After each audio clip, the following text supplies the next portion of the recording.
It is an honor and a pleasure to be here and to share my perspective with you about the evolution of our thinking for the challenges that we are facing, but also about the changing nature of technological evolution.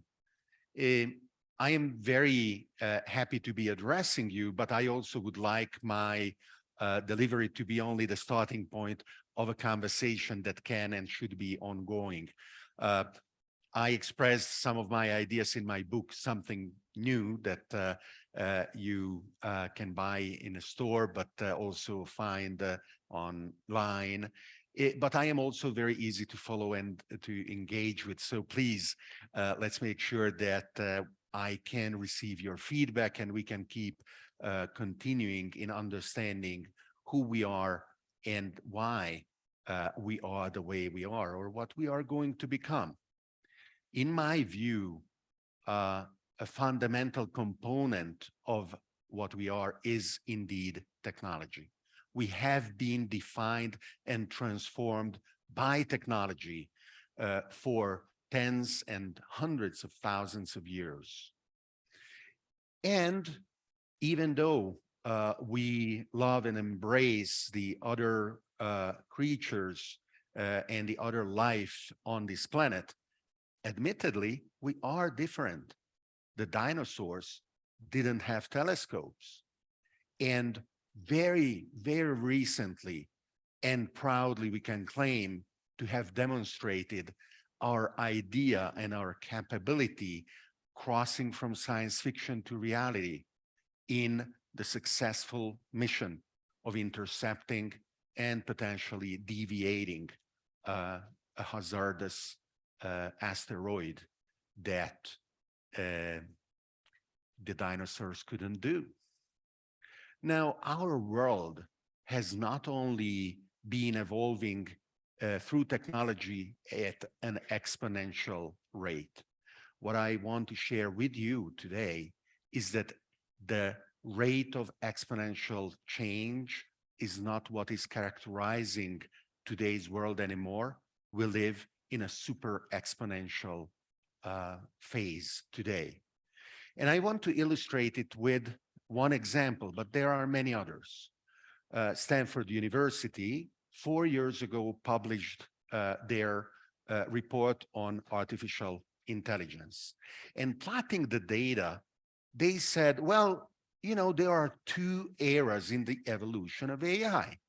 There was an era when AI followed what we know as Moore's law, where the power of AI doubled, kind of the same rhythm as the transistors doubled every couple of years. And then suddenly a new era came about, and starting with 2012, the rate of doubling shortened to every 8 months. And I told them, no, that's not what is happening.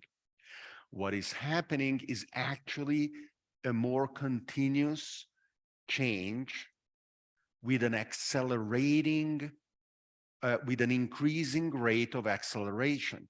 So rather than the rate of exponential being constant, the rate of exponential itself is increasing, the doubling time is shortening.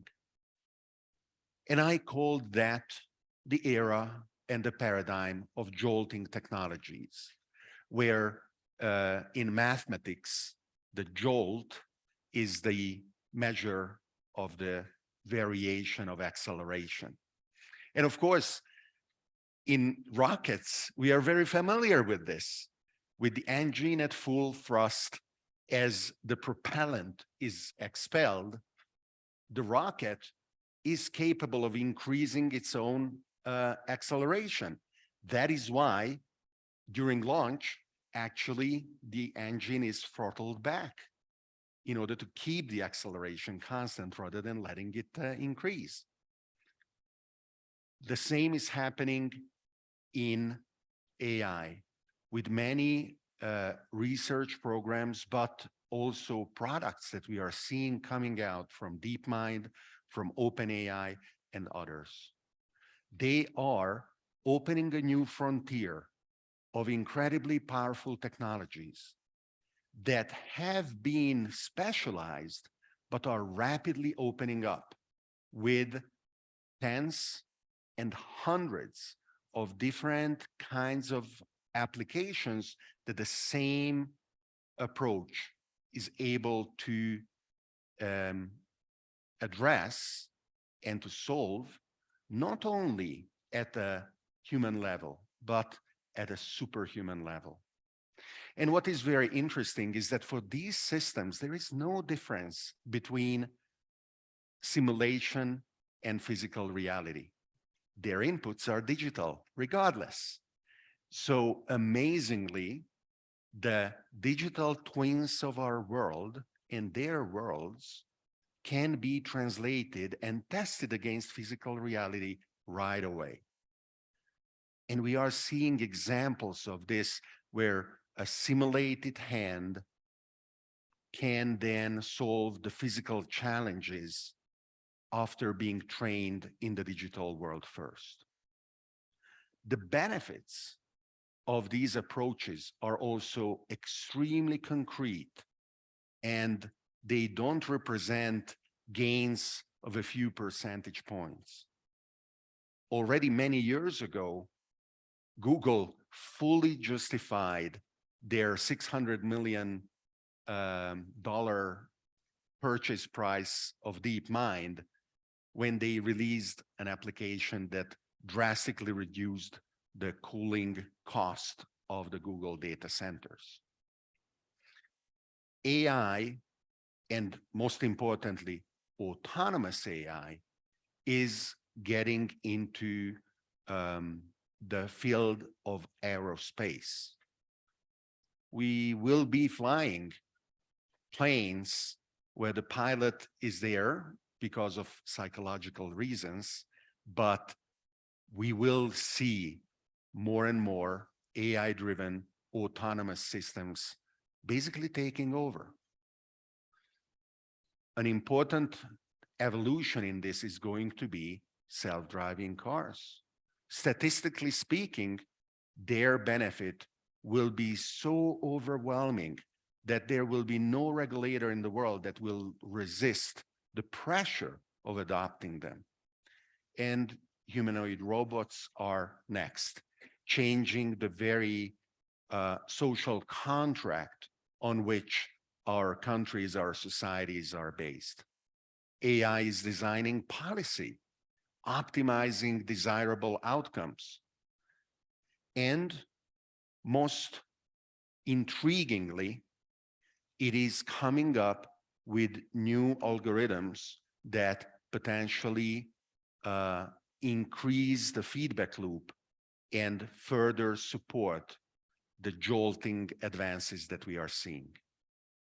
This is what may lead to what is called artificial general intelligence, an ability of an AI system to address, analyze, attack, and potentially solve to a superhuman level any problem that it chooses to seek.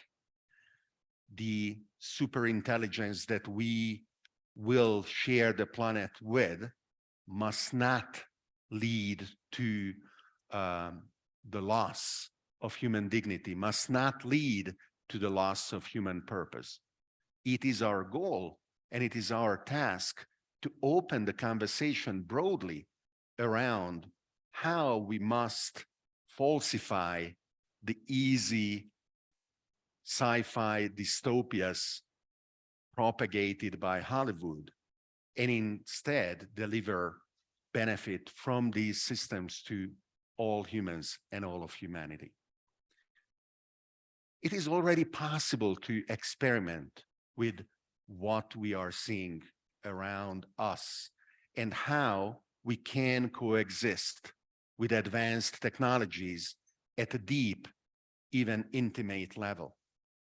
I am one of those crazies who are experimenting with this kind of not only theoretical, but practical hybridization.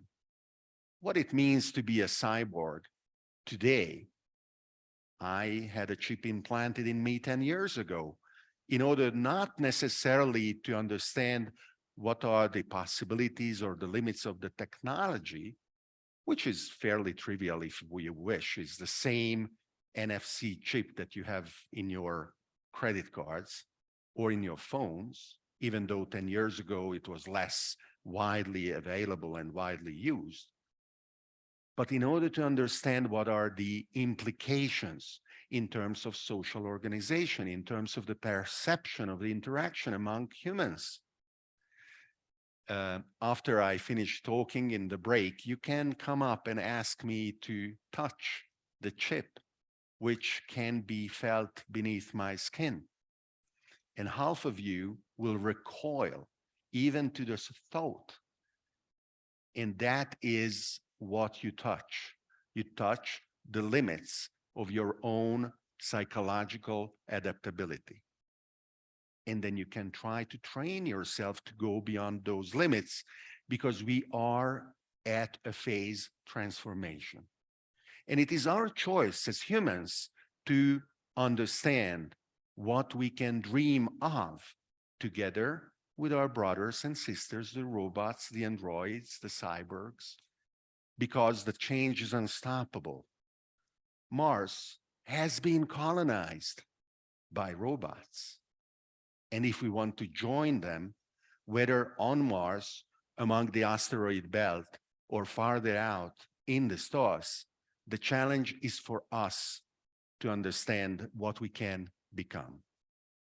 But if we do understand that, then the universe is ours for the grabbing.